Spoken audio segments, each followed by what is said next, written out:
नमस्कार, आप सुन रहे हैं A1 रेडियो, बदलते वक्त की आवाज।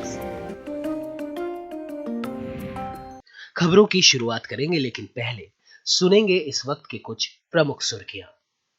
चुनाव आयोग का बड़ा फैसला, अब पोस्टल बैलेट से उग्रवादी भी डाल सकेंगे वोट। राहुल गांधी की जुझारू छवि को धार देने वाले भट्टा पारसोल की जमीन किस तरह कांग्रेस के हाथ से खिसकी, बताएंगे ग्राउंड रिपोर्ट।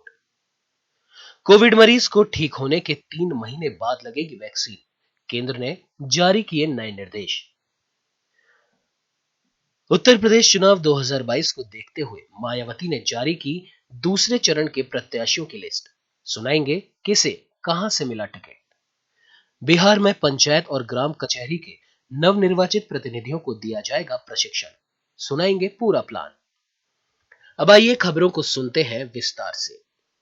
मणिपुर में होने वाले विधानसभा चुनाव के लिए इलेक्शन कमीशन ने बड़ा फैसला किया है। इस बार के चुनाव में उग्रवादी भी वोटिंग कर सकेंगे। पोस्टल बैलेट के जरिए उन्हें वोटिंग की इजाजत दी गई है। हालांकि आयोग ने इसके लिए कई तरह की शर्तें भी रखी हैं। सिर्फ ऐसे उग्रवादी संगठनों के सदस्यों को वोट डालने का अधिकार दिया है जिन्होंने सरकार से शांति समझौते के लिए हामी भरी है। बता दें कि मणिपुर में 27 फरवरी को वोटिंग है। शुक्रवार को चुनाव आयोग इसे लेकर अधिसूचना भी जारी कर चुका है। सिर्फ ऐसे लोगों को मतदान में भाग लेने की अनुमति दी जाएगी जिनके नाम वोटर लिस्ट में सूचीबद्ध है और जो फिलहाल अलग अलग कैंप में रह रहे हैं। सरकार ऐसे संगठन से जुड़े लोगों को मुख्य धारा में लाने की कोशिश कर रही है। कई अंडरग्राउंड गुटों ने भी सरकार के साथ मेमोरेंडम ऑफ अंडरस्टैंडिंग पर साइन किया है।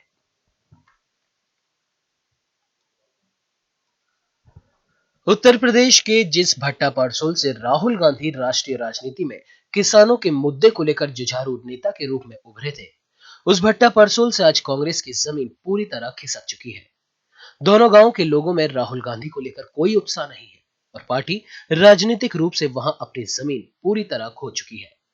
2011 में भट्टा पारसोल में किसानों के जमीन अधिग्रहण के विरोध में राहुल गांधी ने अपना पहला बड़ा और सफल संघर्ष किया था। इस संघर्ष ने राहुल गांधी को राष्ट्रीय स्तर पर एक जुझारू नेता के रूप में स्थापित किया था। इस आंदोलन में 2 स्थानीय लोगों और 2 पुलिसकर्मियों की मौत भी हुई थी। बाद में कांग्रेस की सरकार ने इस मुद्दे पर भूमि अधिग्रहण कानून बनाया, जिसमें किसानों की सहमति को प्रमुखता दी गई।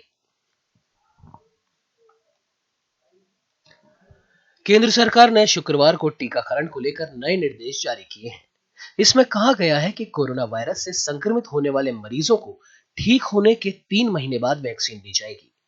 केंद्रीय स्वास्थ्य मंत्रालय की तरफ से इस संबंध में राज्यों और केंद्र शासित प्रदेशों को पत्र भेजे गए हैं। नए निर्देशों में वैक्सीन की एहतियाती खुराक भी शामिल है। केंद्र सरकार ने शुक्रवार को कहा कि संक्रमित पाए गए व्यक्तियों के टीकाकरण में 3 महीने की देरी होगी। इसमें एहतियाती खुराक भी शामिल है।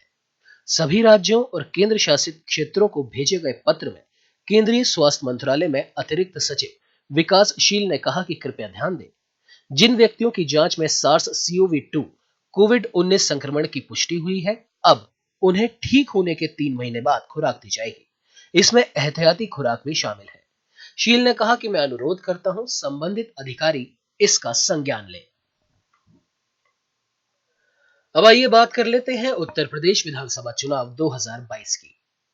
इन चुनावों के लिए बसपा सुप्रीमो मायावती ने आज दूसरे चरण के प्रत्याशियों की लिस्ट जारी कर दी है। इसके साथ ही उन्होंने कहा कि आज मैं यूपी चुनाव के दूसरे चरण के लिए 55 में से 51 प्रत्याशियों की सूची की घोषणा कर रही हूं। इस बार हमने हर पोलिंग बूथ को जीतना है, बसपा को सत्ता में लाना है का नारा दिया है। मुझे उम्मीद है पार्टी कार्यकर्ता कड़ी मेहनत करेंगे और 2007 की ही तरह बसपा की सरकार बनाएंगे।